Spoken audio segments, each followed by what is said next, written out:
नमस्कार दोस्तों, आपका स्वागत है जीएसबी संजय में। आज हम पॉलिटी के अंतर्गत मूल अधिकार, फंडामेंटल राइट्स या जो मूल अधिकार होते हैं उनके बारे में चर्चा करेंगे। इससे पहले के वीडियो आप प्लेलिस्ट में जाके देख सकते हैं। तो आइए आज का वीडियो मौलिक अधिकार या फंडामेंटल राइट पर शुरू करते हैं।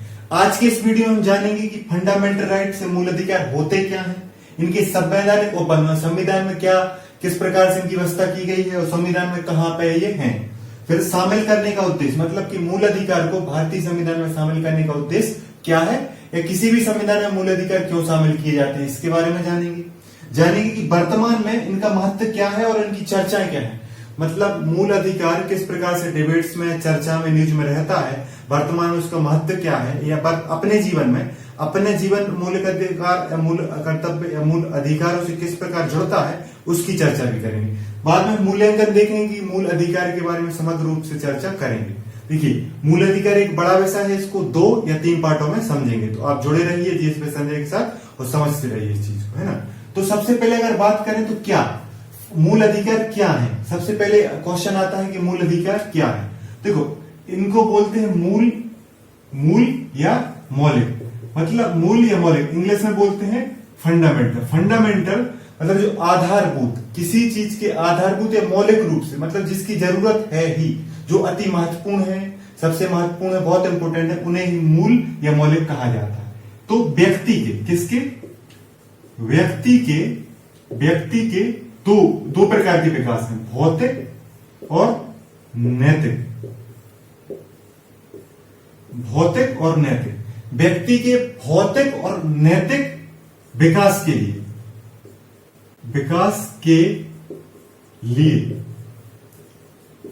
जो अधिकार दिए जाते हैं वही मूल अधिकार है। क्या? व्यक्ति के भौतिक नैतिक विकास के लिए जो अधिकार दिए जाते हैं वो मूल अधिकार है। मतलब कि अगर हम बात करें भारत देश में किसी व्यक्ति को भौतिक रूप से, मतलब उसका आर्थिक, सामाजिक और राजनीतिक उसका विकास हो सके, नैतिक मतलब धार्मिक और आध्यात्मिक विकास हो सके, उसके लिए जो अधिकार उसको दिए जाएंगे वो क्या कहलाते हैं? मूल अधिकार। मतलब कि एक व्यक्ति अपने जीवन में किस प्रकार विकास करता है, किस प्रकार अपने लक्ष्यों को प्राप्त कर सकता है, किस प्रकार की उसको सुविधाएं दी जाएंगी जिससे वो भौतिक और नैतिक विकास कर सके स्वयं का, और उसके लिए जो अधिकार महत्वपूर्ण होते हैं उन्हें ही क्या बोला जाता है? मूल या मौलिक अधिकार बोला जाता है। इसके अलावा एक परिभाषा और इसकी, जिसको अपन देखते हैं कि मौलिक अधिकारों की एक परिभाषा क्या है। मूल अधिकार की एक और परिभाषा की बात करें तो व्यक्ति के अपने लोगों, अपने समाज और अपनी सरकार से तार्किक दावे। मतलब कि आपसे पूछा जाए कि मूल अधिकार या मौलिक अधिकार क्या है, तो व्यक्ति के मतलब मेरे या आपके, अपने लोगों से मतलब परिवार के लोगों से, अपने समाज से, आप जिस समाज में रहते हैं उस समाज से, और अपनी सरकार से तार्किक दावे, ऐसे दावे जो दावे किए जा सकते हैं। मतलब मुझे स्वतंत्रता, समानता, मुझे शोषण हो, इस प्रकार के दावे जिसमें तार्किकता होती है। ये नहीं कि मुझे हमेशा अमर होने का वरदान दीजिए, आप इस प्रकार का मूल अधिकार आप नहीं मांग सकते क्योंकि वो तार्किक रूप से सही नहीं। इसी प्रकार जिन मौलिक अधिकारों, जिन चीजों में किसी का शोषण होता है उन चीज को रोकने की कोशिश की जाती है। तो अपने लोगों से, अपने समाज से और अपनी सरकार से तार्किक दावे हैं व्यक्ति के, जिन्हें समाज स्वीकृति देता है। मतलब मूल अधिकार को समाज स्वीकृति देता है और सरकार से मान्यता प्राप्त होती है, वही मूल अधिकार है। यही क्या है? मूल अधिकार। एक उदाहरण समझें। मान लो एक व्यक्ति है, आप हैं, तो आप अपने लोगों से, अपने समाज से और अपनी सरकार से एक तार्किक दावा करते हैं कि आपको शादी करना है। आपको क्या करना है? शादी करना है। आपका तार्किक रूप से, क्योंकि जीवन जीने के लिए शादी तार्किक रूप से सही दावा है, तो इसके लिए क्या करेगा? समाज स्वीकृति देगा। मतलब कि जो शादियां होती हैं, विवाह होती हैं, उनके लिए समाज स्वीकृति देता है ना, और सरकार उसे मान्यता देती है। मतलब सरकार उसको कानूनी संरक्षण देती है, समाज उसको मौलिक या आंतरिक रूप से स्वीकृति देती है। तो अगर आपने शादी के लिए मूल अधिकार की बात कही तो इसको मूल अधिकार बना दिया जा सकता है, क्योंकि जीवन के अधिकार में शादी के अधिकार को शामिल करने की बात सुप्रीम कोर्ट ने एक प्रकार से अभी कह दी है। तो इस उदाहरण से आप समझ गए कि आप अगर किसी, मतलब कि जो जितने भी मूल अधिकार है, स्वतंत्रता का उदाहरण समझा अगर इसे, तो स्वतंत्रता व्यक्ति के लिए अपने लोगों से, अपने समाज से और अपनी सरकार से वो तार्किक दावा करता है कि मुझे स्वतंत्रता या फ्रीडम देनी चाहिए। तो समाज ने उसको फ्रीडम दी है।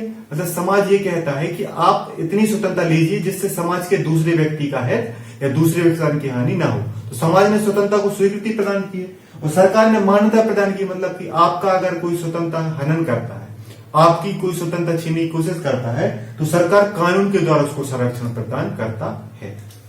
तो आप समझ गए कि मौलिक अधिकार वो है जिससे व्यक्ति का नैतिक और भौतिक विकास होता है, साथ में व्यक्ति का लोगों से, समाज से और सरकार से तार्किक दावे हैं जिन्हें समाज कह देता है स्वीकृति और सरकार कह देती है मान्यता। मतलब कि आपको समाज उसमें स्वीकृति देगा और सरकार का मान्यता देने का मतलब है संरक्षण दिया जाएगा। इसीलिए मौलिक अधिकार मानव के जीवन में महत्वपूर्ण है, क्योंकि वो समाज से, सरकार से, लोगों से क्या करते हैं, आपको स्वीकृति दिलाते हैं और संरक्षण दिलाते हैं। अब हम दूसरे नंबर पर देखेंगे कि इसका संवैधानिक उपबंध क्या है। मतलब कि मूल अधिकार संविधान में कहां पे दिए गए हैं और इसको कहां, किस देश के संविधान से लिया गया है, इसके बारे में अपन देखते हैं। तो जो मौलिक अधिकार की संवैधानिक उपबंध है, तो मतलब भारतीय संविधान में जो मूल अधिकार है, जो फंडामेंटल राइट शामिल किए गए हैं, वो अमेरिका संविधान से लिए गए। आपसे क्वेश्चन पूछ सकते हैं कि भारत में शामिल किए जाने वाले मौलिक अधिकारों को किस संविधान से प्रेरित माना जाता है, तो अमेरिकी संविधान से प्रेरित माना जाता है। मतलब कि अमेरिकी संविधान ने पहली बार मूल अधिकारों को या मौलिक अधिकारों को अपने संविधान में शामिल किया था। उसी से प्रेरित होकर जब भारत का संविधान बना, तो भारत ने अमेरिका संविधान से प्रेरित होकर मूल अधिकारों को शामिल किया। और जो भारत में मूल अधिकार है वो भाग 3 में शामिल है। भाग 3 में अनुच्छेद 12 से लेकर 35 तक भारत में मूल अधिकारों की चर्चा की गई। याद क्या रखना है, किस संविधान से लिए गए हैं, अमेरिकी संविधान से। किस भाग में, भाग 3 में। अनुच्छेद कौन सा है, अनुच्छेद 12 से 35 तक है। लेकिन मूल रूप से अगर बात करें अपन, तो वर्तमान में कितने मौलिक अधिकार प्राप्त हैं भारत के लोगों को? 6। पहला स्वतंत्रता का अधिकार, दूसरा समानता का अधिकार, तीसरा शोषण के विरुद्ध अधिकार, चौथा धार्मिक स्वतंत्रता का अधिकार, पांचवा संस्कृति व शिक्षा का अधिकार। इसी को अल्पसंख्यकों का अधिकार भी कहते हैं। किसको? संस्कृति व शिक्षा को। इसी को अल्पसंख्यकों का अधिकार कहते हैं, याद रखना। और छठवां है संवैधानिक उपचार का अधिकार, है ना। ये 6 अधिकार हैं। इससे पहले जब आजाद हुआ था भारत, तो 7 अधिकार प्राप्त थे। संपत्ति का अधिकार अनुच्छेद 31 में था, जिसको 44वें संशोधन 1978 द्वारा इसको समाप्त कर दिया गया। अब वो क्या, मौलिक अधिकार नहीं है ना। देखो, मौलिक अधिकार की एक विशेषता आपको याद रखना है कि जब आप इन 6 मौलिक अधिकार, स्वतंत्रता का, समानता, शोषण के विरुद्ध, धार्मिक, संस्कृति, शिक्षा, संवैधानिक उपचार, अगर इनका आपका इनका कोई छेड़छाड़ होती है, इनका उल्लंघन होता है, तो डायरेक्ट आप सुप्रीम कोर्ट जा सकते हो, भारत के उच्चतम न्यायालय में जा सकते हो। और किसी चीज में अगर किसी की हत्या हो गई तो डायरेक्ट आप सुप्रीम कोर्ट में केस नहीं कर सकते। किसी की चोरी हो गई तो आप क्या नहीं कर सकते, सुप्रीम कोर्ट में रिपोर्ट उसकी नहीं कर सकते। लेकिन अगर आपकी स्वतंत्रता का हनन हो रहा है, मतलब आपको स्वतंत्रता से रोका जा रहा है, आपके साथ असमानता का व्यवहार किया जा रहा है, तो आप डायरेक्ट अनुच्छेद 32 क्या है, संवैधानिक उपचारों का, जो अनुच्छेद 32 है वो संवैधानिक उपचारों का अधिकार। मतलब आपका जो अनुच्छेद 32 है वो इन सारे अधिकारों की, मतलब ऊपर के 5 अधिकारों की रक्षा, 6वां अधिकार संवैधानिक उपचारों का अधिकार जो अनुच्छेद 32 में है वो करता है। अनुच्छेद 32 में लिखा गया है कि व्यक्ति को प्राप्त मौलिक अधिकारों का संरक्षण भारत का सुप्रीम कोर्ट करेगा या न्यायालय के द्वारा इसकी सुरक्षा की जाएगी। मतलब कि संविधान के लिए संवैधानिक उपचार की बात अनुच्छेद और अधिकारों के संरक्षण की बात अनुच्छेद 32 में कही गई है। अगर हम बात करें समानता के अधिकार की, तो समानता का अधिकार अनुच्छेद 14 से लेकर 18 तक है। इस बात को याद रखना, इनको विस्तार से पढ़ेंगे कि 14 में क्या है, 15 में क्या है, 16 में क्या है। और स्वतंत्रता का अधिकार अनुच्छेद 19 से लेकर 22 तक है। स्वतंत्रता 19 से लेकर 22 तक है। शोषण के विरुद्ध अधिकार अनुच्छेद 23 और अनुच्छेद 24 में है। धार्मिक स्वतंत्रता का अधिकार अनुच्छेद 25 से लेकर अनुच्छेद 28 में है ना। और संस्कृति और शिक्षा का अधिकार अनुच्छेद 29-30 में है ना। और 32 में क्या है, संवैधानिक उपचार के अलावा। अब बचते हैं 12, 13 है ना, 31, 33, 34, 35। इनमें क्या है, 12 में राज्य की परिभाषा। इनको अपन जो अनुच्छेद बचे उनको भी पढ़ेंगे। एक बार आप इसको ध्यान से समझ लीजिए कि समानता के अधिकार की बात 14, 15, 16, 17, 18 में की गई।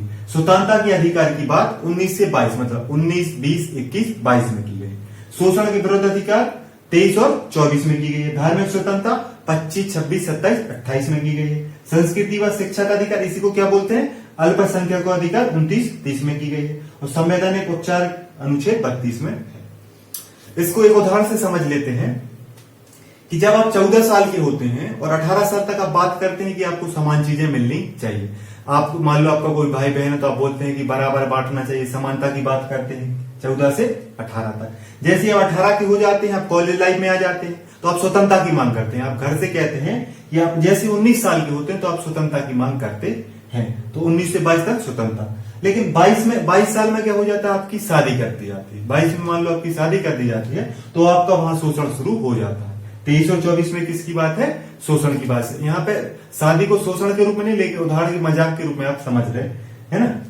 और धार्मिक स्वतंत्रता, जैसे आप शादी से परेशान होते हैं तो आप भगवान या धार्मिक रुचि लेने लगते हैं, तो 25 से 28 तक आप धार्मिक चीजों में रुचि लेते हैं। फिर संस्कृति और शिक्षा, जब आप क्या करते हैं, जब आप समझदार हो जाते हैं, धार्मिक चीजों में भाग लेते हो, आप अपनी संस्कृति और शिक्षा का क्या करने लगते हैं, विस्तार। 29 और 30 में आप संस्कृति और शिक्षा का क्या करेंगे, विस्तार। अब इन सब चीजों को संभालने के अनुच्छेद 32 दिया है कि आप इन चीजों को सुरक्षा किस प्रकार दी जाएगी, अनुच्छेद 32 के अनुसार दी जाएगी। तो ऐसे आप इन चीजों को याद रख सकते हैं। इनके बारे में हम विस्तार से भी चर्चा करेंगे।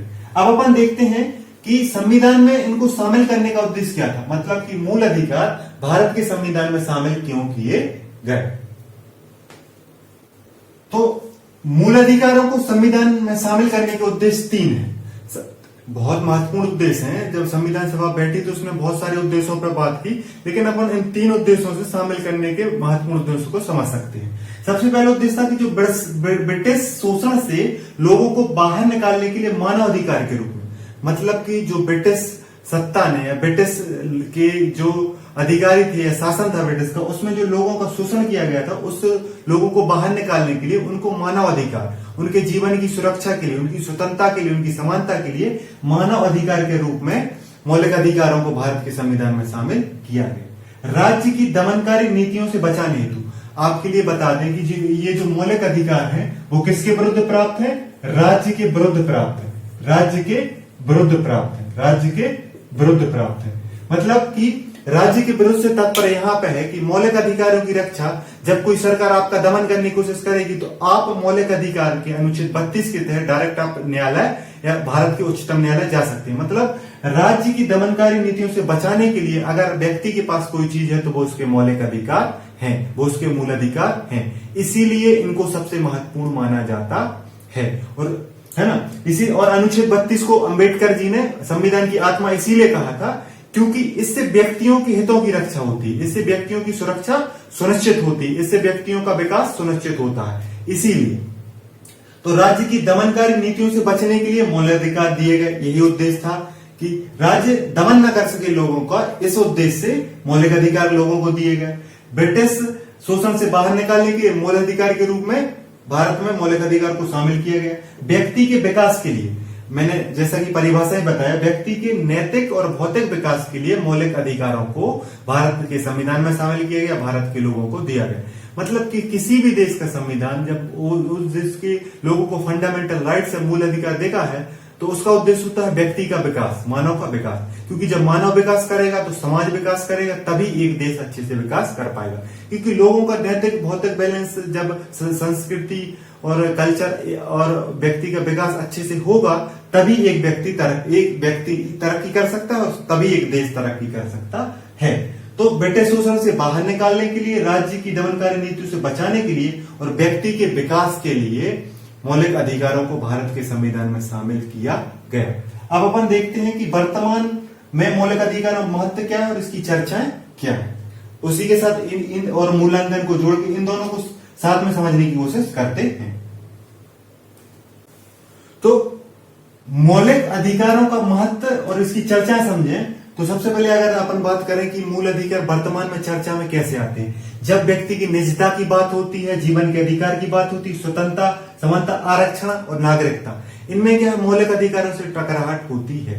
जैसे कि नागरिकता, जब 2019 में नागरिकता संशोधन बिल पेश किया गया तो उसमें कहा गया कि मूल अधिकार अनुच्छेद 15 और 16 कहते हैं कि व्यक्ति के साथ धर्म, जाति, लिंग, लिंग, जाति, धर्म, जन्म स्थान है ना, आदि के आधार पर भेदभाव नहीं किया जाएगा, इस आधार पर किसी भी व्यक्ति के साथ भेदभाव नहीं किया जाएगा। लेकिन नागरिकता में एक विशेष धर्म मुस्लिम धर्म को शामिल नहीं किया गया था, तो इससे प्रतीत हो रहा था कि मुस्लिम धर्म के साथ भेदभाव किया गया। इसीलिए जब नागरिकता चर्चा में आया तो क्या चर्चा में आ गया, मौलिक अधिकार भी चर्चा गया। जब आरक्षण की बात होती है तो आरक्षण में भी ये कहा जाता है कि लोगों के साथ भेदभाव नहीं किया जाएगा। लेकिन जब किसी जैसे मान लो जब ईडब्ल्यूएस आर्थिक रूप से पिछड़े सामान्य वर्ग के लोगों को क्या दिया गया था, आरक्षण दिया गया था, तब भी मौलिक अधिकार में इसमें टकराहट और चर्चा में आया था। समानता, स्वतंत्रता और निजता की बात होती है तो वो तो मौलिक अधिकार है ही, तो वो चर्चा में रहेंगे। तो मतलब आपको यहाँ पे ट्रेस करना पड़ता है, यहाँ पे आपको खोजबीन करनी पड़ती है कि नागरिकता से कैसे मौलिक अधिकार कनेक्ट होते हैं। क्योंकि किसी व्यक्ति को आप नागरिकता दे रहे हैं, छीन रहे हैं, लेकिन उसके साथ अगर आप धर्म, जाति, लिंग, जन्म स्थान आदि के आधार पर भेदभाव करेंगे तो वो सीधा सीधा मौलिक अधिकार का मुद्दा बन जाता है। तो इन सारी चीजों में मौलिक अधिकार चर्चा में आता है।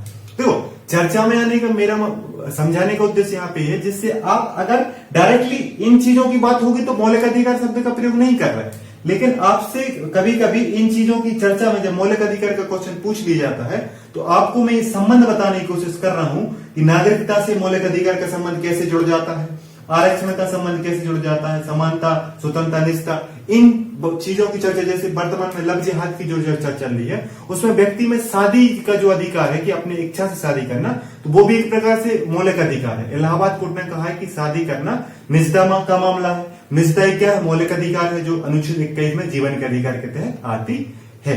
तो इस प्रकार से बात हो रही है लव जिहाद की, बात हो रही है अलग अलग धर्मों में शादी की, बात हो रही है नागरिकता की, लेकिन संबंध किससे जुड़ा है, मौलिक अधिकार। इसीलिए वर्तमान चर्चाएं का मैंने आपको बता दिया, जिससे आप इन चीजों से आप ट्रेस कर सकते हैं कि मौलिक अधिकार से भी क्वेश्चन बन सकते हैं, ये भी महत्वपूर्ण है।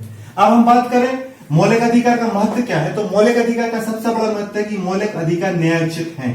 मतलब कि आपको मौलिक अधिकार न्यायोचित है, मतलब आपको न्यायोचित है, मतलब अगर आपके मौलिक अधिकारों का हनन होगा, अनुच्छेद 32 कहता है कि मौलिक अधिकारों का हनन होगा, मतलब आपकी स्वतंत्रता छीनी जाए, आपकी समानता छीनी जाए, आपके साथ शोषण किया जाए, आपको धार्मिक स्वतंत्रता से रोका जाए, आपकी संस्कृति और शिक्षा से रोका जाए, तो आप अनुच्छेद 32 के तहत न्यायालय जा सकते हैं। मतलब न्यायोचित होना मतलब न्यायालय हनन होने की स्थिति में डायरेक्ट आप सुप्रीम कोर्ट जा सकते हैं। सुरक्षा की गारंटी, मतलब राज्य आपके अधिकारों का दमन करे, कोई व्यक्ति आपके अधिकारों का दमन करे, कोई व्यक्ति आपका स्वतंत्रता छीने, शोषण करे, चाहे राज्य करे, चाहे व्यक्ति करे, चाहे समाज करे, आपको सुरक्षा की गारंटी सर्वोच्च न्यायालय देता है। किसके माध्यम से, मूल अधिकारों के माध्यम से सर्वोच्च न्यायालय देता है।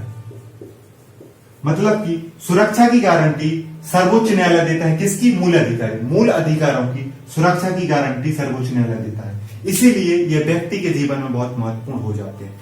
मतलब संविधान में ऐसा कोई पार्ट नहीं है जिसकी गारंटी डायरेक्ट सुप्रीम कोर्ट या सर्वोच्च न्यायालय देता हो, लेकिन व्यक्ति के विकास के लिए, व्यक्ति के उत्थान के लिए, व्यक्ति की सुरक्षा के लिए सुरक्षा की गारंटी सर्वोच्च न्यायालय मूल अधिकार अनुच्छेद भाग 3 में अनुच्छेद 32 के तहत दी जाती है। विकास में सहायक, जैसा कि परिभाषा में और अपन उसके प्रयोग में और उसके विकास में बहुत सारी चीजों में अपन समझ चुके हैं कि व्यक्ति के विकास में मतलब कि मूल अधिकार व्यक्ति के उत्थान, विकास, उसकी सुरक्षा, उसके संपूर्ण विकास में सहायक होता है। इसलिए मौलिक अधिकार महत्वपूर्ण हो जाते हैं। मतलब कि अगर आपसे पूछा जाए आपके लिए भारतीय संविधान में सबसे महत्वपूर्ण भाग कौन सा है, तो देखो संविधान की दृष्टि से महत्वपूर्ण भाग कोई और भी हो सकता है, लेकिन व्यक्ति के हिसाब से, आपके हिसाब के, आपके लिए, एक नागरिक के लिए सबसे महत्वपूर्ण भाग क्या है, मौलिक अधिकारों वाला भाग। मौलिक अधिकारों वाला भाग भाग 3 अनुच्छेद 12 से 35 व्यक्ति की दृष्टि से सबसे महत्वपूर्ण होते हैं। यही मौलिक अधिकारों के मूल्यांकन की यही बात करें तो मूल्यांकन इसका क्या है, मूल्यांकन क्या है, अगर हम इसका मूल्यांकन करें तो व्यक्ति की सुरक्षा, व्यक्ति की सुरक्षा, विकास, उत्थान और व्यक्ति के लिए संविधान में सबसे महत्वपूर्ण क्या है, मौलिक अधिकार है, मौलिक अधिकार है। तो यही इसका मूल्यांकन है। मतलब कि मौलिक अधिकार, आपसे पूछा जाए कि मौलिक अधिकारों का महत्व बताइए, उसका मूल्यांकन कीजिए, तो आप बताएंगे जो मैंने महत्व बताया कि मूल अधिकार न्यायोचित है, सुरक्षा की गारंटी है, विकास में सहायक। मूल्यांकन में आप क्या कहेंगे कि व्यक्ति की सुरक्षा के लिए, व्यक्ति के विकास के लिए, व्यक्ति के उत्थान के लिए संविधान में सबसे महत्वपूर्ण कोई चीज है व्यक्ति के लिए, मेरे लिए, आपके लिए, भारत के नागरिक के लिए अगर कोई सबसे महत्वपूर्ण पार्ट है तो मौलिक अधिकारों का पार्ट है, जो भाग 3 में है, अनुच्छेद 1233 तक है। तो ये बात आपको याद रखनी है। तो आज की वीडियो में हमने मौलिक अधिकार क्या है ये समझ लिया, मौलिक अधिकार का संवैधानिक उपबंध कैसे है वो समझ लिया, उसको क्यों शामिल किया गया, उसके महत्व और उसकी वर्तमान चर्चा को समझ लिया। अगले पार्ट में अपन एक एक करके समानता के अधिकार को, स्वतंत्रता के अधिकार को, शोषण के विरुद्ध अधिकार को, धार्मिक स्वतंत्रता के अधिकार को, संस्कृति व शिक्षा के अधिकार को और संवैधानिक उपचारिक अधिकारों को समझेंगे, उनको विस्तार से समझने की कोशिश करेंगे। तब तक जुड़े रहिए जीएस विद संजय के साथ, और पॉलिटी से जुड़े वीडियो देखने के लिए आप इस जीएस विद संजय की पॉलिटी प्लेलिस्ट में जा सकते हैं। नमस्कार।